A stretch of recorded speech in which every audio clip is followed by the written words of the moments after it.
Outer ring road లోపల బయట ఓఆర్ఆర్ను ఆనుకొని ఉన్న 27 అర్బన్ లోకల్ బాడీస్ మున్సిపాలిటీ కానీ కార్పొరేషన్లను జిహెచ్ఎంసిలో విలీనం చేయడానికి కేబినెట్ ఆమోదం తెలిపింది. అందుకు అవసరమైన జిహెచ్ఎంసి యాక్ట్, తెలంగాణ మున్సిపల్ యాక్ట్లను సవరణ చేయడానికి మంత్రివర్గం ఆమోదం తెలపడం జరిగింది.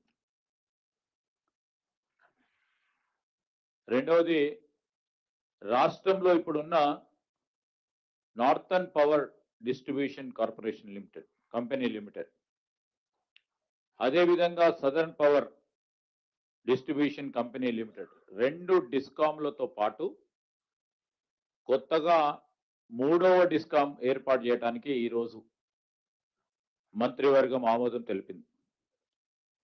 రాష్ట్రంలో ఉన్న వ్యవసాయ కనెక్షన్లు, lift irrigation schemes, mission Bhagiratha, సురక్షిత మంచినీటి పథకాలు, Hyderabad metro water supply, sewerage board power కనెక్షన్లన్నీ కొత్త డిస్కామ్ పరిధిలోకి వస్తాయి. మూడవది, రాష్ట్రంలో పెరుగుతా ఉన్న విద్యుత్ డిమాండ్, రాబోయే 10 ఏళ్లకు అవసరమయ్యే విద్యుత్ సరఫరా, విద్యుత్ ఉత్పత్తి అంచనాలకు కేబినెట్ సమగ్రంగా చర్చించింది. విద్యుత్ విభాగం అధికారులకు సమగ్రంగా సమర్పించిన పవర్ పాయింట్ ప్రజెంటేషన్ కూడా పరిశీలన చేయడం జరిగింది. పునరుత్పాదక విద్యుత్ వినియోగం పెంచడానికి కేంద్ర ప్రభుత్వం తెచ్చిన నిబంధనల ప్రకారం రాష్ట్ర పునరుత్పాదక విద్యుత్ వినియోగాన్ని పెంచేందుకు మంత్రివర్గం నిర్ణయం తీసుకుంది.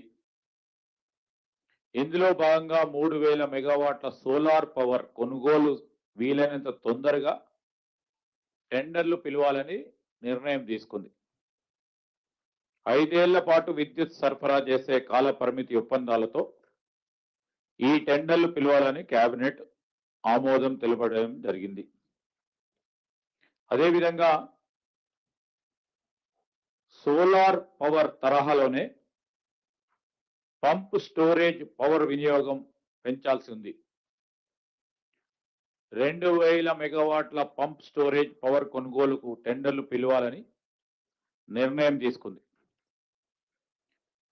5 ఏళ్ల కాల పరిమితిలో ఈ టెండర్లు కూడా పిలవాలని కేబినెట్ నిర్ణయం చేయటం జరిగింది.